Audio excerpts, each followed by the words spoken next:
Hello friends, welcome to மாங்கனி சமையல். இன்னைக்கு நம்ம மாங்கனி சமையல்ல உடச்சூத்துன முட்டை குழம்பு எப்படி பண்றதுன்னு பார்க்கலாம். இந்த முட்டை குழம்பு சாதம், இட்லி, தோசை, சப்பாத்தி, பூரி, அப்புறம் பரோட்டா கடையெல்லாம் சாப்பிட்றதுக்கு ரொம்பவே அட்டகாசமா இருக்குங்க. பேச்சுலர்ஸ்ல இருந்து பிகினர்ஸ் கூட ரொம்ப ரொம்ப சுலபமா செஞ்சு முடிச்சிடலாம். சரி வாங்க, இப்போ உடச்சூத்துன முட்டை குழம்பு எப்படி பண்றதுன்னு பார்க்கலாம். முட்டை குழம்பு பண்றதுக்கு ஃபர்ஸ்ட் நம்ம மசாலா பொருளெல்லாம் அரைச்சி எடுத்துக்கலாங்க. அதுக்கு ஒரு மிக்சி ஜார்ல அரை மூடி தேங்காய் சின்ன சின்னதா கட் பண்ணி வச்சிருக்கேன், அதை உள்ள சேர்த்துடலாம். நான் மீடியம் சைஸ்ல அரை மூடி தேங்காய் எடுத்திருக்கேங்க. இது கூட 1/4 டீஸ்பூன் சோம்பு சேர்த்துக்கோங்க.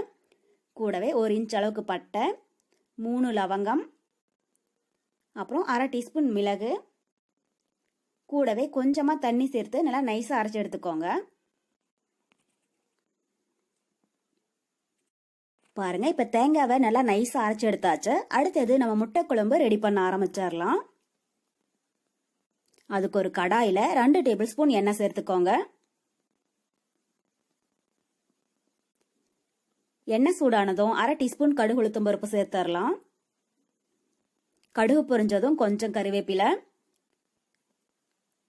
கூடவே நல்லா பொடியா கட் பண்ண அரை கப் சின்ன வெங்காயம் சேர்த்துக்கோங்க. சின்ன வெங்காயம் சேர்க்கிற போது நமக்கு முட்டை குழம்பு ரொம்பவே டேஸ்டியா இருக்குங்க. ஒருவேளை உங்ககிட்ட சின்ன வெங்காயம் இல்லை அப்படின்னா அதுக்கு பதில் பெரிய வெங்காயம் கூட ஒன்னும் நல்லா பொடியா கட் பண்ணி சேர்த்துக்கோங்க. இப்ப இதை லைட்டா பொன்னிறமாகிற அளவுக்கு வதக்கிடலாம். பாருங்க, இப்ப வெங்காயம் ஓரளவுக்கு பொன்னிறமா வதங்கிடுச்சுங்க.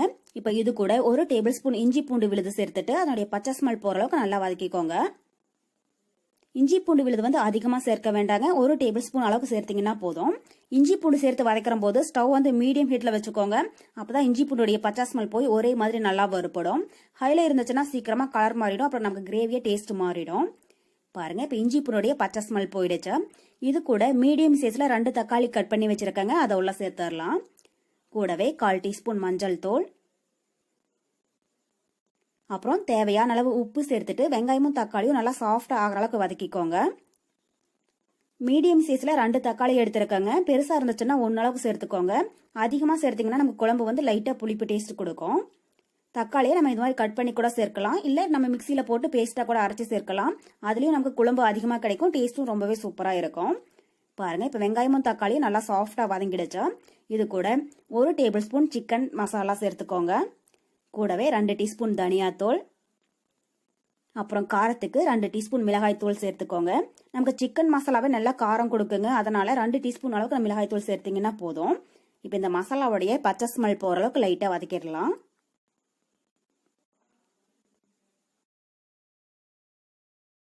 பாருங்க, இப்ப மசாலாவோட பச்சை ஸ்மெல் போய் எண்ணெய் நல்லா பிரிஞ்சு வர ஆரம்பிச்சிடுச்சுங்க.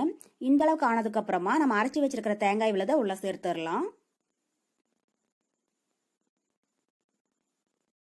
தேங்காய் விழுது உள்ள சேர்த்துட்டு குழம்புக்கு தேவையான அளவு தண்ணி சேர்த்துக்கோங்க. உங்களுக்கு குழம்பு எந்த அளவுக்கு திக்னஸ் வேணும் அப்படின்னு நினைக்கிறீங்களோ அதுக்கு தகுந்த மாதிரி தண்ணி சேர்த்துக்கோங்க.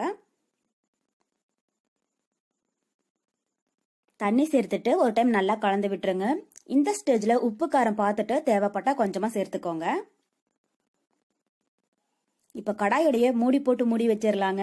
மீடியம் ஹீட்லயே 10 நிமிஷம் இருக்கட்டும். அப்பப்போ இடையில ஓபன் பண்ணி கிளறி விடுங்க. குழம்பு நல்லா கொதிச்சு மசாலாவுடைய பச்சை ஸ்மெல் போனதுக்கு அப்புறமா நம்ம முட்டை சேர்த்துடலாம். 10 நிமிஷம் இருக்கட்டும். பாருங்க, இப்ப 10 நிமிஷம் போல ஆகிடுச்சு. குழம்பு நல்லா கொதிக்க ஆரம்பிச்சிடுச்சுங்க. மூடி ஓபன் பண்ணி பார்க்கலாம். பாருங்க, குழம்பு நல்லா திக்காயி எண்ணெய் பிரிஞ்சு வர ஆரம்பிச்சிடுச்சுங்க. இந்த அளவுக்கு குழம்பு கொஞ்சம் திக்கா இருக்கிற மாதிரி பார்த்துக்கோங்க. இப்ப இது கூட நம்ம முட்டை சேர்த்துடலாம். முட்டை குழம்புக்கு நான் 8 முட்டை எடுத்திருக்கேங்க. இதை ஒரு கிண்ணத்துல உடச்சு ஊத்தி உள்ள சேர்த்துடலாம். நம்ம முட்டைய குழம்புல டைரக்டா உடச்சு ஊத்துற போது ஒரு சில டைம்ல முட்டை ஓடு விழுந்துருங்க, அப்புறம் மஞ்சக்கருவும் உடைய வாய்ப்பு இருக்கு. இது மாதிரி ஒரு கிண்ணத்துல உடச்சு ஊத்தி சேர்த்துட்டீங்கன்னா அது உடஞ்சி போகாது, முட்டை ஓடு உள்ள விழுகாது. கொஞ்சம் இடைவெளி விட்டு விட்டு சேர்த்துக்கோங்க. ஸ்டவ் வந்து ஹைல இருக்க வேண்டாங்க, மீடியம் ஹீட்ல இருக்கிற மாதிரி பார்த்துக்கோங்க. முட்டையை வந்து நம்ம இது மாதிரி உடச்சு ஊத்தியும் செய்யலாங்க. இல்ல உங்களுக்கு இது மாதிரி உடச்சு ஊத்தி வேண்டாம் அப்படின்னா வேக வச்சும் சேர்க்கலாம். அதுலயும் முட்டை குழம்பு ரொம்பவே சுவையா இருக்கும். இப்ப திரும்பவும் கடாயோடைய மூடி போட்டு மூடி வச்சிடலாங்க. மீடியம் ஹீட்லயே 5 நிமிஷம் இருக்கட்டும். அதுக்கப்புறமா ஒரு டைம் லைட்டா கலந்து விட்டுட்டு திரும்பவும் மூடி போட்டு மூடி வச்சிடலாம். 5 நிமிஷம் இருக்கட்டும். பாருங்க, இப்ப 5 நிமிஷம் போல ஆகிடுச்சு. ஒரு டைம் முட்டை வந்து உடஞ்சி போகாம லைட்டா கலந்து விடுங்க. குழம்பு வந்து அடி பிடிச்சிடுங்க. அதனால தான் இது மாதிரி ஒரு 5 நிமிஷத்துக்கு முன்னாடியே ஓப்பன் பண்ணி கிளறி விடுங்க. பாருங்க இப்பவே முட்டை வந்து நல்லா வெந்துடுச்சு. இன்னும் ஒரு 5 நிமிஷம் இருக்கட்டுங்க. குழம்பு நல்லா திக்காகிற அளவுக்கு இது மாதிரி லைட்டா கலந்து விட்டீங்கன்னா போதும். முட்டையை திருப்பி விட வேண்டியதெல்லாம் இல்லைங்க. அந்த ஆவிலேயே அது நல்லா வெந்துடும். இப்போ ஒரு டைம் லைட்டா கலந்து விட்டுட்டு திரும்பவும் மூடி போட்டு மூடி வச்சிடலாங்க. மீடியம் ஹீட்லயே ஒரு 5 நிமிஷம் இருக்கட்டும். அதுக்கப்புறமா எப்படி இருக்குன்னு பார்க்கலாம். பாருங்க இப்போ 5 நிமிஷம் போல ஆகிடுச்சு. குழம்பும் நல்லா திக்காகி எண்ணெய் பிரிஞ்சு வர ஆரம்பிச்சிடுச்சுங்க. கடைசியா பொடி பொடியா கட் பண்ண கொஞ்சம் மல்லி இலை தூவி விட்டுட்டு ஸ்டவ் ஆஃப் பண்ணிடலாம். அவ்வளோதான். நமக்கு இப்போ ரொம்பவே சுவையான உடச்சொத்துன முட்டை குழம்பு ரொம்ப ரொம்ப சூப்பராக தயாராகிடுச்சு. கண்டிப்பாக நீங்களும் இதே மெத்தடில் செஞ்சு பார்த்துட்டு எப்படி இருக்குன்னு கமெண்ட் பாக்ஸில் சொல்லுங்க. என்னுடைய இந்த ரெசிபி வீடியோ உங்களுக்கு பிடிச்சிருந்தா மாங்கனி சமையலுக்கு சப்ஸ்கிரைப் பண்ணுங்க. நன்றி.